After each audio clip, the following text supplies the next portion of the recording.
Hi, this is Kelly with Gia's Italian Kitchen. Welcome to our mini episode. This is a couple weeks before Christmas, and we are gonna make a quick little, you could do this for a weeknight dinner, or it would be a really nice brunch. We're gonna make a frittata. So very few ingredients. I have an onion, a pepper, potato, eggs, and if you wanna add meat, I've got pancetta. So I'm gonna get my oven back on. I have a very large oven safe skillet because we're going to put this in the oven at the end, and then in a separate medium saucepan I'm using pancetta, but you can use bacon, or again you can omit meat if you don't want if you want this to be vegetarian. In the oven I have some potatoes, so I've already pre-cut the potato. You really only need one or two, and then one red, yellow, orange, green. It doesn't really matter. It's whatever flavor you want. The red and the orange and the yellow are going to be a little sweeter, so that's a preference. And then one large onion. So I've got those already pre-cut, and they've been sauteing for a few minutes on my stove on low to medium heat. And then let's get the potatoes out. So for the potatoes, I like to soak mine, and I'll show you what those look like. But at the end, we're gonna pull this together with some eggs. So what you're gonna need is 8 eggs, and I've already cracked a few of these. I'm just gonna take 2 more eggs, crack them into a bowl here, because we're gonna start this, pulling it all together on the stove, and then we're gonna put it in the oven just to get the top nice and brown. So I'm gonna wash my hands here, get that egg off.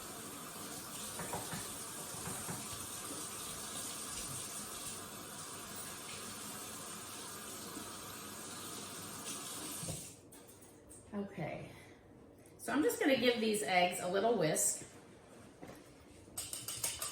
And unlike when you would make scrambled eggs or, you know, some other dishes like a quiche, you add a lot of milk. With the frittata, you don't add any milk.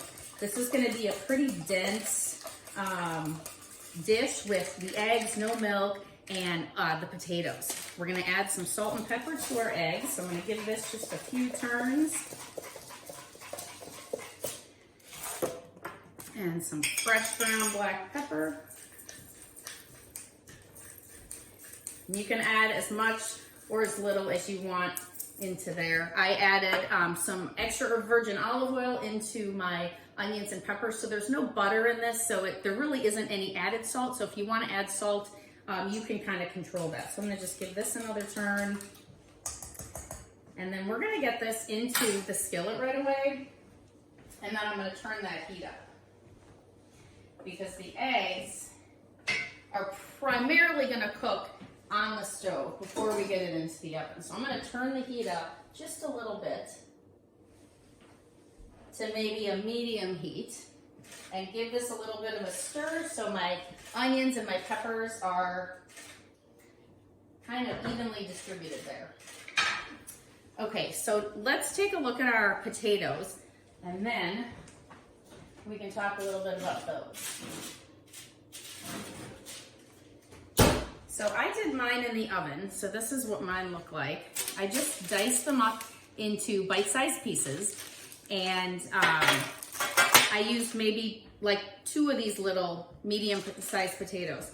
So some recipes call for this to be done on the stove. You can do it either way. I just feel like over here you're sauteing the vegetables, and in there you can do the potatoes so that you have 2 things going at once, and it's a little bit easier. So for the potatoes, we're just gonna let these hang out here until the eggs are done. And they're primarily cooked. So I cooked these at 375 for 20 minutes, and they're mostly cooked because they're gonna go into the eggs at the end, and then we don't need to worry about those cooking.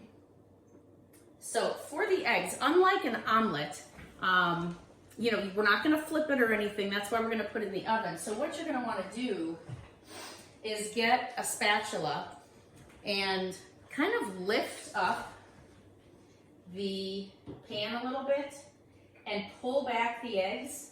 So you're not moving things around like a scramble, but you're lifting it up and kind of pulling the edges so that the eggs can get all the way around and under, so it gets fully cooked under there. So I'm just gonna do that for a little, get it kind of all the way around. And you should start to see this starting to cook, so as you move the egg around, you should see some of the cooked stuff move. This shouldn't take long. It should definitely take less than 10 minutes if you've got this on a medium heat. Okay, so let's let that hang out for a minute. And let's go back. I want to show you a little trick while the eggs are cooking on cutting a bell pepper. So this is just my kind of weird way because I hate dealing with the seeds. So I know a lot of people cut them in half or whatever, and then you've got a million seeds, or you can rinse it under the faucet, but check this out. So I'm gonna start with the green side up. I'm gonna cut one whole side. So already I've got one whole side of the pepper, there's no seeds. And I'm just gonna turn it, and I'm gonna cut as close to the edge as I can. Still, all the seeds in here, none of the seeds in here.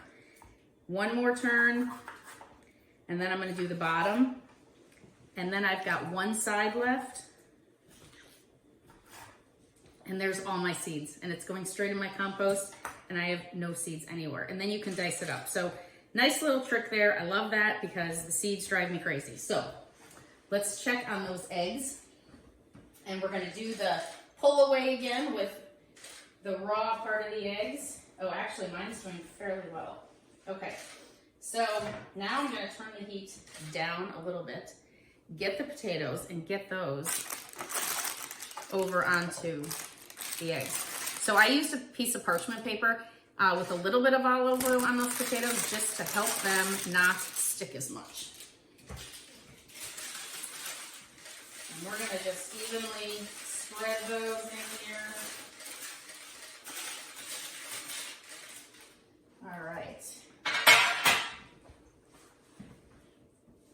Then our pancetta is our last ingredient. So pancetta is just an Italian bacon. It's pretty salty, but it is super yummy. It's kind of like a prosciutto, like a prosciutto.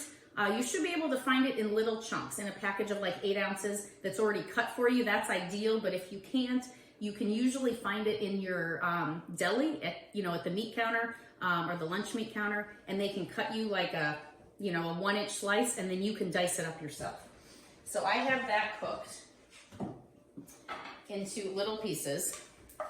So from here, it's gonna look just like I diced up some bacon. So, but it does taste quite different. So I'm gonna just put this onto a little paper towel because it is fairly greasy, and I don't want all that grease going into my frittata because we already have olive oil in there, so we do not need that additional fat.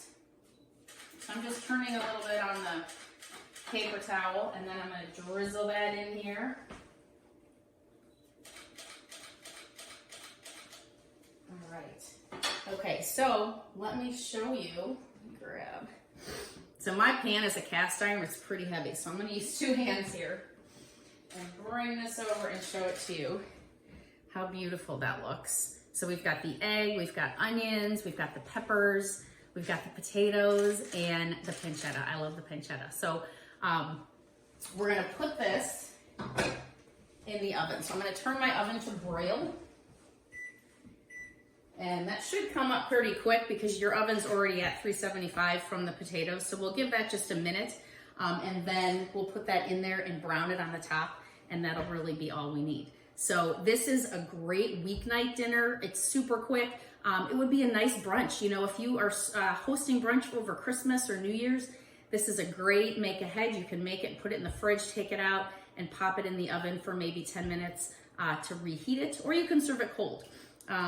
This was just a classic dish that my grandmother used to make, really with whatever's in her fridge. So you don't have to use the onions and the peppers. The potatoes, pretty staple, but really if you have asparagus or mushrooms, whatever vegetables in the fridge that you have, feel free to experiment with that. It's delicious. She didn't usually put cheese, but you could certainly put cheese in there. So we're gonna put this in the broiler, And, oh, that's heavy.